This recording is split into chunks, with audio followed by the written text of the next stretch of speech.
All right. Well, once again, thank you everyone for joining. This is, I think it's the third or fourth event that we've done 100% online. We've had quite a bit of success with having folks join in that manner. And as I was mentioning earlier, our attempt really is to gather folks and have them talk to each other, learn from each other, network with each other. We will try to keep this very informal. We're going to have a couple of panelists speaking. But like I said, the purpose is more than anything for everyone to speak to each other, to ask questions, etc. So my name is Nuno Couto. I am one of the organizers of the Meetup event. We started about at this point, about 4 years ago. We have about 450 members or so. It's again focused on higher ed professionals. We've done events of multiple types. A couple of the ones we've done recently were on co-curricular activities and how to bring them online in this new COVID world. We did another event was specifically around COVID-19 and how is everyone surviving the COVID-19 crisis. We've had somewhere between 30 to 50 CIOs from across the country joining us, which has been a real treat. Other organizers in the group are Dr. Elmore Alexander, Dr. Michael Ginsberg, both of which have had long careers as deans and academics at multiple universities. James Stoffel, who was not able to join us today, is the Director of Technology at the Show Institute in Boston as well. And then we have Tom Goldrick, who is the Online Operations Manager for Optimal Campus Consulting, again, of which I am the founder. So as I said before, we encourage people to submit your questions in chat. We'll talk about that more in a couple of minutes. But please don't hesitate to also submit topics for future meetings. Again, this is to help out the community. We feel like the rest just takes care of itself. We are trying out some new technology a little bit towards the end of the event. We have never done this before. With Frame VR and high fidelity. We're trying to engender an actual immersive experience for all of you. I don't believe everyone has registered for that part of the event, but those who have, we'll do that a little bit later on. I'd like to turn it over to Tom, who's going to just mention some of the technical details around our processes today. Tom? Sure, not a problem. I'll actually jump right onto that point about registering. So as Nuno mentioned, we'll be doing a small breakout session in a couple different types of technology, mainly Frame VR. And since you registered for today's event through Zoom and you provided an email address, we'll currently be sending those out, but we're currently sending out invitations via email to access Frame VR using the email that you registered for Zoom today. So closer to the end of the meetup, we should be transitioning over to that technology. I'll leave a link in the chat and you should be able to either sign in with the email you provided or sign up with the email you provided once you get in there. And I will stay in Zoom chat to provide any technical support that needs to be there. I will also be reading chat throughout the meetup, and that's actually how we're going to be bringing folks into the discussion. So everyone is currently muted, but as we begin talking and discussing, feel free to leave a question in chat or raise your hand. I'll be monitoring chat and I'll try to interject into the conversation and bring folks in as they'd like to discuss. So hopefully that covers us in terms of technical stuff and we can go forward. Thanks, Tom. So as you know, we have 3 panelists who are going to just make some brief remarks. Chris Dede, who actually turned out just recently, had to have a procedure. He created a video for us with his remarks. Unfortunately, he's not going to be able to be here live, but he does have some really good information to share with us. Now, he works at Harvard as the Wirth Professor of Learning Technologies. He is really one of the world's foremost experts on this type of technology, and has been a big contributor to this field over the years, I think for about 20 years or so. We also have Laurie Landay, who is Professor of Visual Culture and New Media Studies at Berklee College of Music. a new media artist, really an interdisciplinary scholar, and author of various books and articles, and work on animation, graphic design. The list goes on and on. And then we have Ray Lefebvre, who was the Vice Chancellor and CIO at the University of Massachusetts, Boston. He was also the CIO at Bridgewater State. And he was the Director of Applications at UMass Medical School as well. So he's been doing this for about 30 years or so, both public and private sectors. With that, Tom, would you mind actually just starting us off with Chris's remarks?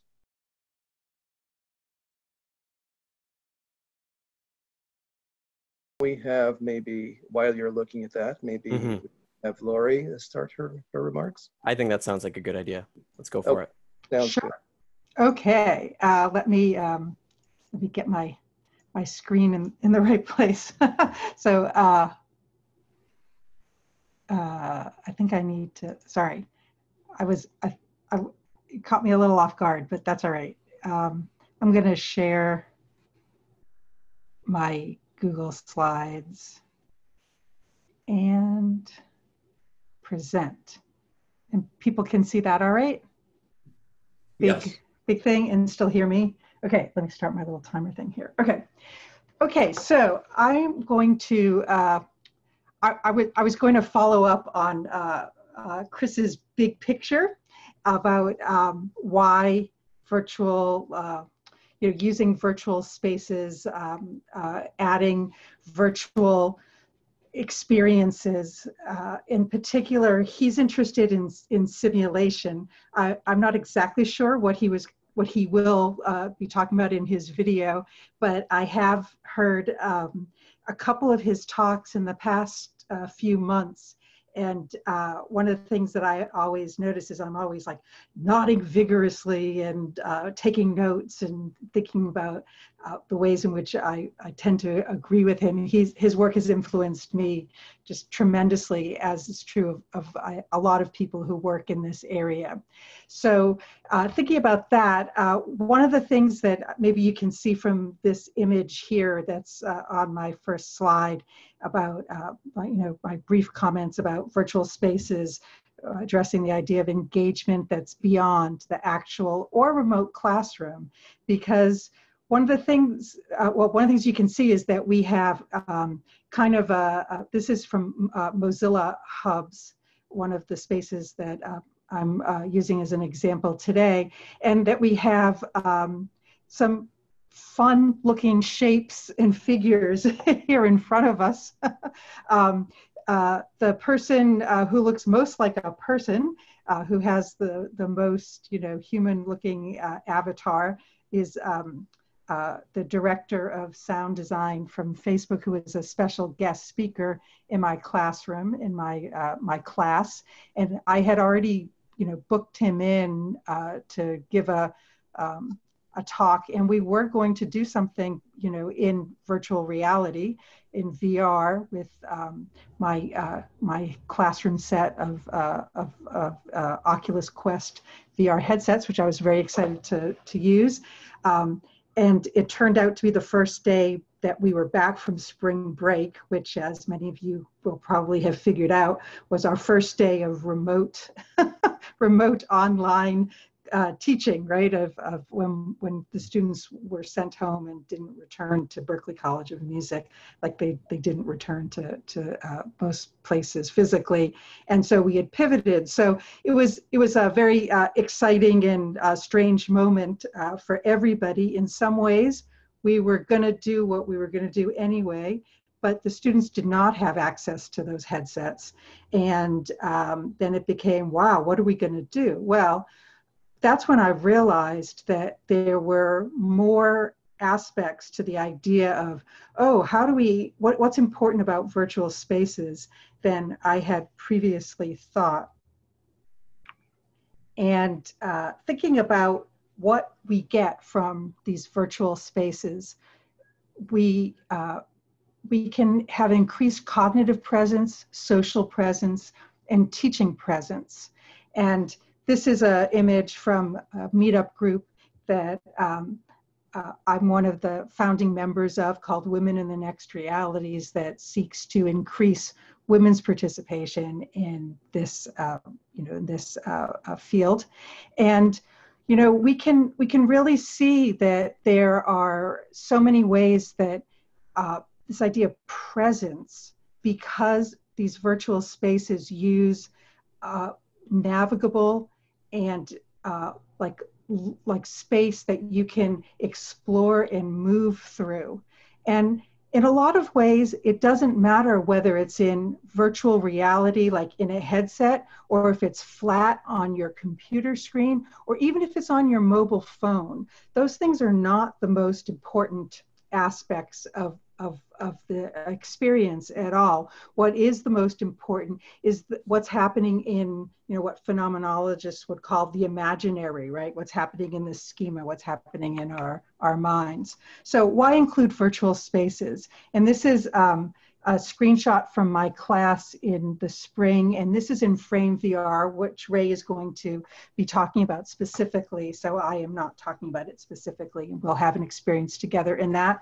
We can have this higher engagement levels. I'm not going to read to you the slide because you can read it faster than I can read it to you, of course, right? But this idea, especially the last two here, about you can increase memory making. I don't know about you, but I found it really hard to remember what happened in which Zoom classroom, right? In which Zoom class meeting, which department meeting, which committee meeting, because they all felt and seemed the same. I was sitting in this very spot and I didn't have the physical cues to make new memories, which is a really important part. And then the cognitive load was always the same and consistent. And there's been all this stuff about, Zoom and video and the flatness. And I have ideas as a filmmaker as well about why that's particularly taxing. So there's some considerations when you're choosing what kind of virtual space, the how and why. Do you need something that's in two dimensions or 3 dimensions? But then again, that doesn't matter depending on what devices you and your team or your students can access. So the examples I'm going to show you on the next slide are ones that have the greatest possibility to be accessed from the most kinds of devices across platforms, on both Mac and PC, on mobile, on desktop, as well as in headsets if people have it. What kind of ease of creation and media inclusion are there? Can you bring in a slide presentation? Can you bring in web pages? Are there whiteboards that people can do things collaboratively? Is there a pen, a virtual pen that people can start drawing with, and then other people can draw and then walk around the 3-dimensional drawing? What are the ways in which people can create and do things in this kind of spontaneous way? Is there video? You'll see with Frame VR the example of being able to have video, like my little Zoom box here, also next to my avatar. And then what kinds of agency and experiences? So you want to be asking the how and the why when you're making those decisions. This image is from High Fidelity, which was a VR 3-dimensional world, and then pivoted to a 2-dimensional space that has exceptional audio, has a default of 50 people, but you can ask to have more people involved, and has fantastic spatial audio so that you can have these robust kinds of conversations. I'm actually going to skip this. This is from my research, but I'm happy to talk to people at another time about that concept of virtual subjectivity. I've been writing about this for about 12 years now. What does it mean to say I in a virtual world? Here are the options that I would encourage you to look at. Frame VR, Second Life, which is an oldie but goodie, and I still use it when I teach design, as you'll see in just a moment. The Wild is like the best, most robust, beautiful of these virtual spaces. It's the one here that does not have any kind of free option. So that's the caveat there. But if you are doing anything with architecture design, that would be one to really look into, and they have versions for education. They have education plans. Mozilla Hubs, which is fantastic and really my go-to. And Spatial, very interesting. It's getting a lot of press and a lot of a lot of buzz in industry and enterprise. And then High Fidelity for audio. Second Life is, as I say, still an oldie but goodie. It runs on computer, not on mobile, and not in headset. But in terms of creation, I'm still waiting for any of the newer virtual platforms to have the same ease of creation. And then here's some resources if you're interested in finding out more. Ryan Schultz has made a chart, and I'll put up my slide so you can click on it, but Ryan Schultz has made a chart that has like all the lists of the affordances of different virtual platforms. Kent Bai does a great Voices of VR podcast, and it's very wide reaching and smart in its scope.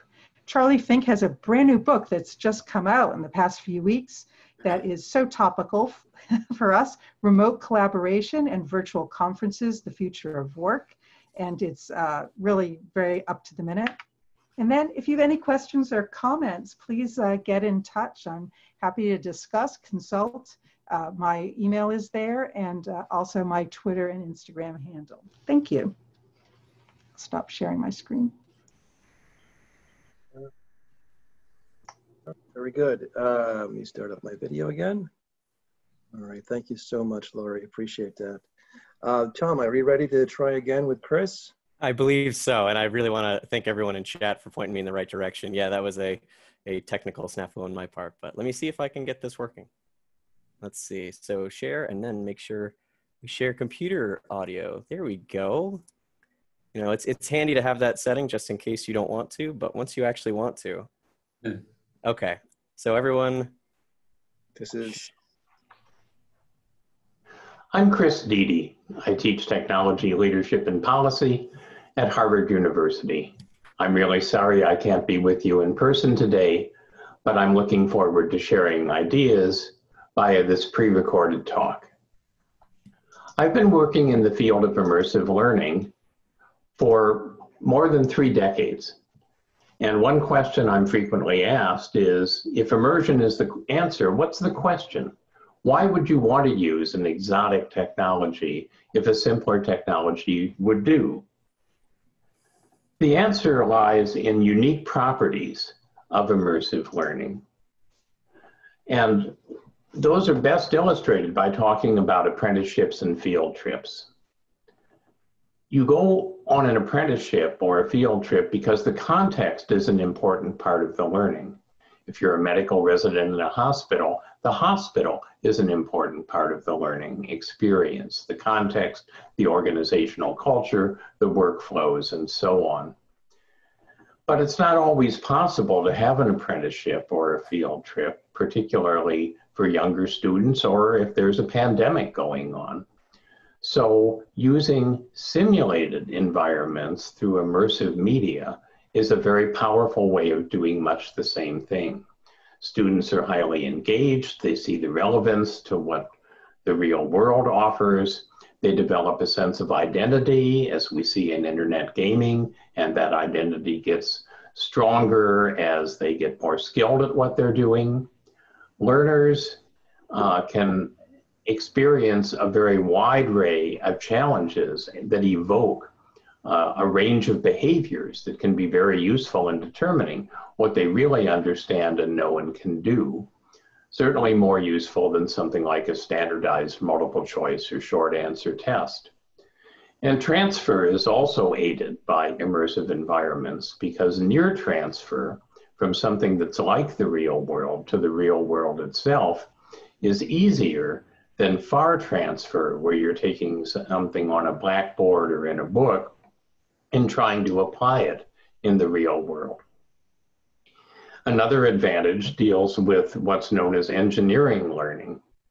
My co-edited book in 2018 talks about ways that the rich data streams that flow out of online environments can be used to understand where students are falling short and provide feedback to them and to instructors in near real time in order to enable improvements. So anytime that you're dealing with learning in which these themes are important, immersive media are a good choice to consider. Now, there's a very wide array of immersive environments that are available now, from totally virtual environments in a head-mounted display that are completely digital, to light overlays of digital information on top of the real world looking through your cell phone camera in augmented reality. And there's becoming a wide array of mixed realities in between those two. This is a little like a carpenter's toolkit. You've got a hammer, a wrench, a saw, a screwdriver, and figuring out which medium is right for which task is something in which a lot of creative design and research is going on now. You'll experience some different types of virtual media in the meeting today. If you're curious about this and would like to think more about the power of experience on demand, as Jeremy Bailenson calls it, I strongly urge that you read his book. It's quite inexpensive, less than $20 in any format.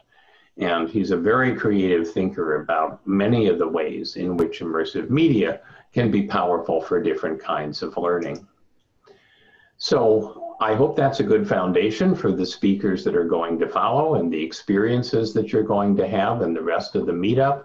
Again, I'm sorry to miss this, but I look forward to being part of a future higher education meetup session. And thank you again for giving me the chance to share ideas. Thanks, Tom, for fixing that issue. And thank you to everyone in chat for pointing it out. I really appreciate it. So this is true collaboration, live collaboration. Appreciate that. So we have already reached out, even this morning, I reached out to Chris saying thank you, and I believe that his procedure is actually happening this morning, so hopefully everything goes well. We hope to have him in a future meetup, so this will not be the only time. His associate, Russ Gant, if you want to look him up, is quite the expert, but more from a hands-on perspective in virtual reality. Again, Russ Gant, R-U-S, Gant, G-A-N-T. If you would like an introduction, just let us know. We're happy to do that. He's a great guy, again, a leading expert. But let's just pass it over to Ray. We are at close to 12:30. We still want, of course, everyone to have a chance to ask questions. Ray, your turn. All right. Well, thank you and welcome everybody. I first want to acknowledge the power of the Meetup platform and this particular Meetup group.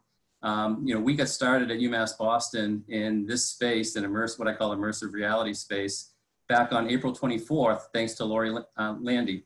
What happened is we hosted a "How are you surviving the COVID-19 crisis?" It was one of these meetups, and Lori mentioned Frame VR. She said, "Has anybody heard of that?" And that planted the seed at UMass Boston. So we thank you for that, Lori. And what I mean by planted the seed is that we, after that April 24th meetup, we started to explore the Frame VR platform, which is an immersive reality platform. And what you should know about it is it's totally browser-based. It doesn't require any software installation, which means it can run on an iPad, a Chromebook, a MacBook, any device, even a mobile phone. And it's cutting edge, it's leading edge. It's a beta platform, and it's currently being actively developed. So we'll be taking you inside of that soon. And we've been exploring it at UMass Boston for different use cases. We have some interest, thanks to some of my team members who are on this meetup today. Because of them, we have interest in our art department, history, and nursing are all quite curious and intrigued about the power of Frame VR for a teaching and learning perspective.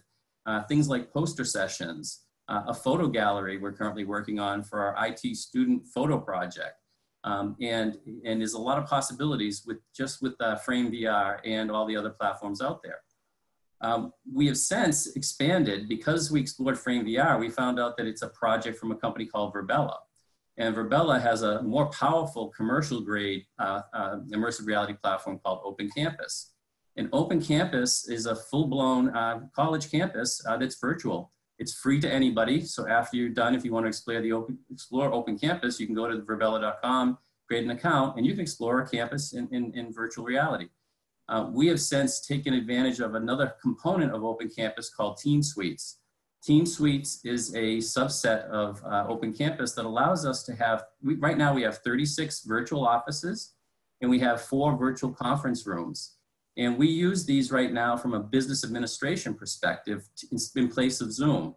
So we bring people in and we have some staff meetings, we have one-on-one meetings. I sit in my virtual office all morning and I've had people just come running into my office. And so when Chris talked about, and Lori touched on this too, it's like the connectivity you get, the engagement you get from in a virtual space is instant.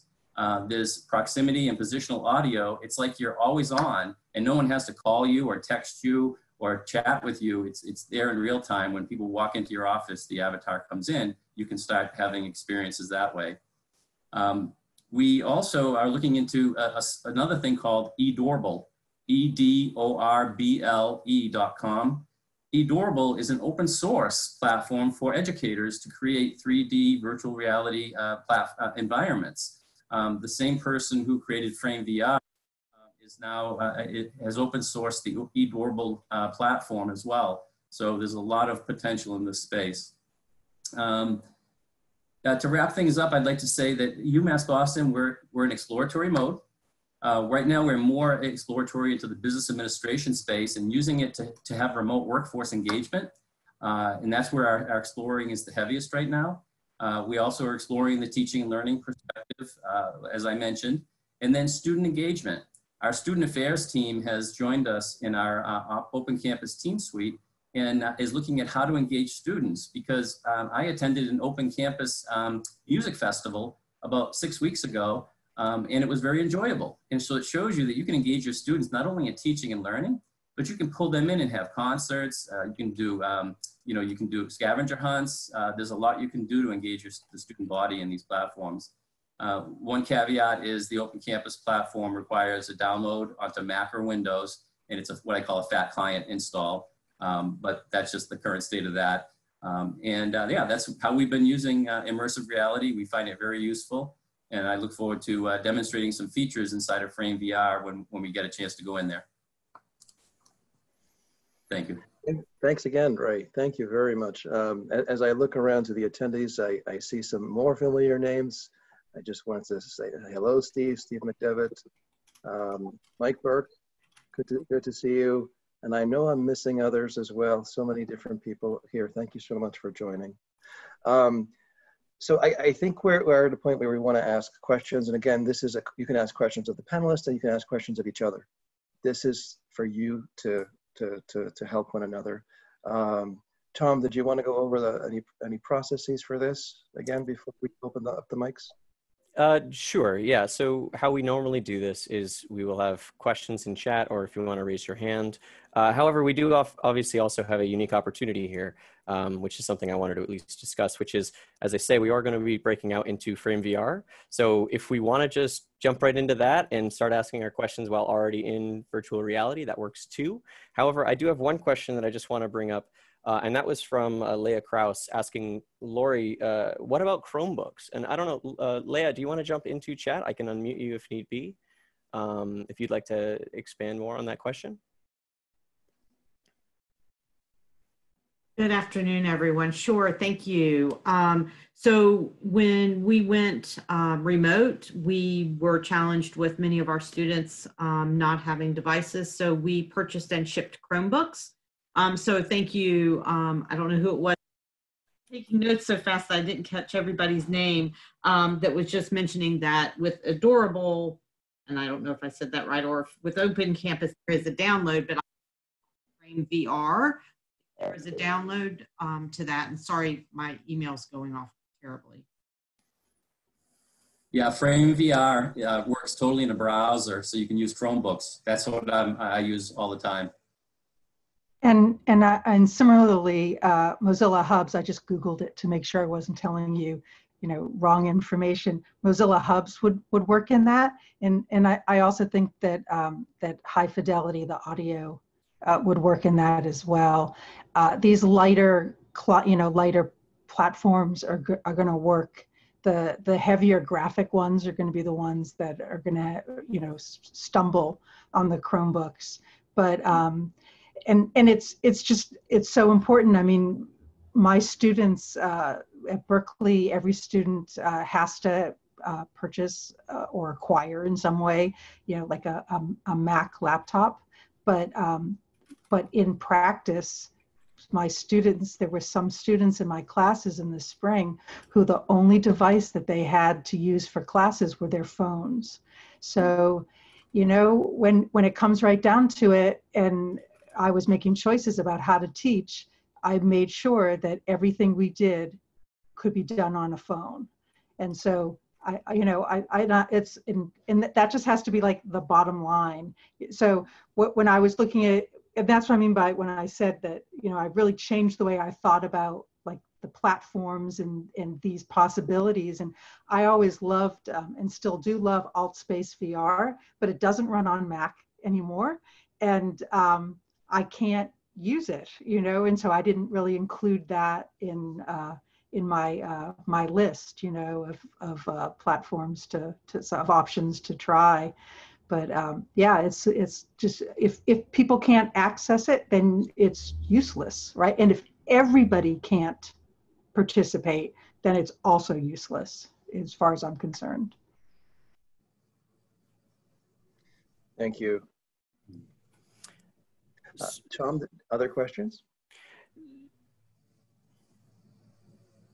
It doesn't actually look like we have all that many other questions. I think this would be a great time to start transitioning into Frame VR. I do want to mention one thing, which is Ray will be providing access, and I've been transferring him your emails as you provided them. So if you do not currently have a invitation email in your inbox, Ray, please correct me if I'm wrong, but it should come from frame.hello or a similar account. And yes. And you will have access, you should have access in that email, and it should provide instructions. If you have any other questions, feel free to leave them in chat or feel free to direct message me.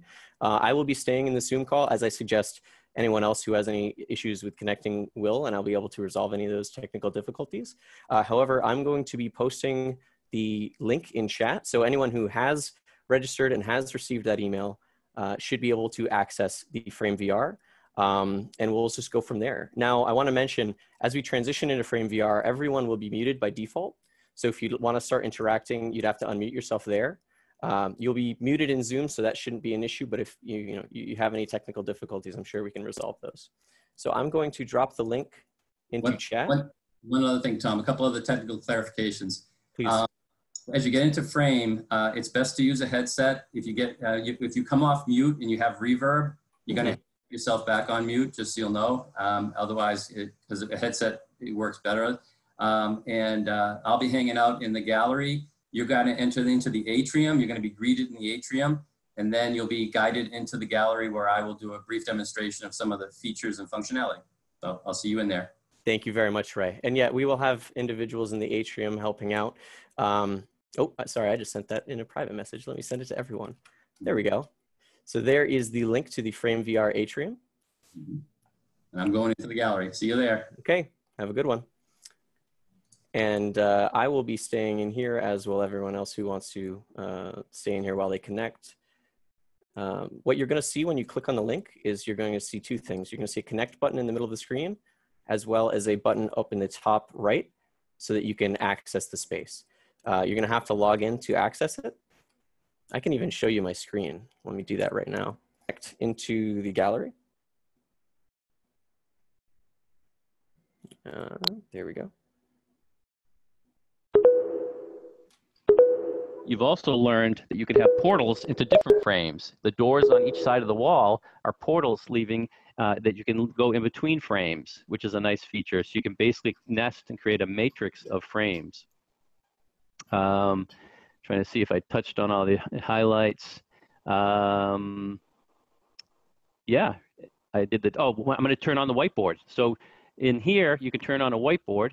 And so all I'm going to do is I'm going to click frames in here, and I'm going to say, sorry about that. I'm trying to get to my frame, this frame, and right here, all of a sudden, voila, you guys have a whiteboard. If you spin around, there it is. So see if you can go up and write on the whiteboard.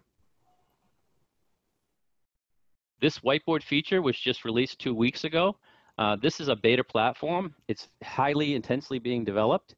The vendor is trying to reach feature parity with their FAT client implementation of Open Campus, and they hope to be able to be browser-based in the future.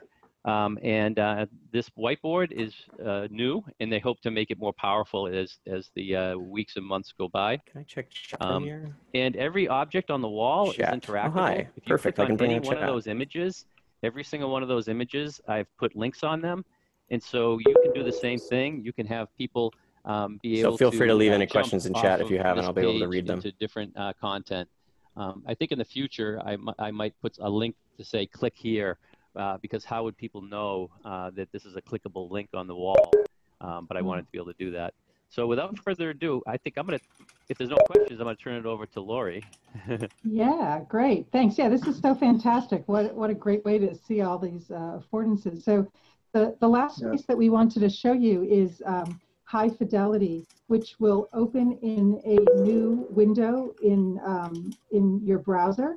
So that is the door that is, if you see my avatar, is moving over towards this door that is between one sign here says, how are you surviving the COVID-19 crisis? And the other one has the optimal. Oh yeah, and we've got the laser pointer to indicate. And if you click that, it'll say open link, and that will open a link. And then put on your headphones, then press play is what you'll see. Correct me if I'm wrong, Lori. Once we go through that door, we won't be coming back to frame for this meetup. I think we're going to close out the session inside of high fidelity, correct? Yeah, we'll close out the session inside of high fidelity. There is a link to get back to frame, but you go back to my frame because I wasn't sure what the link was for this. Okay. So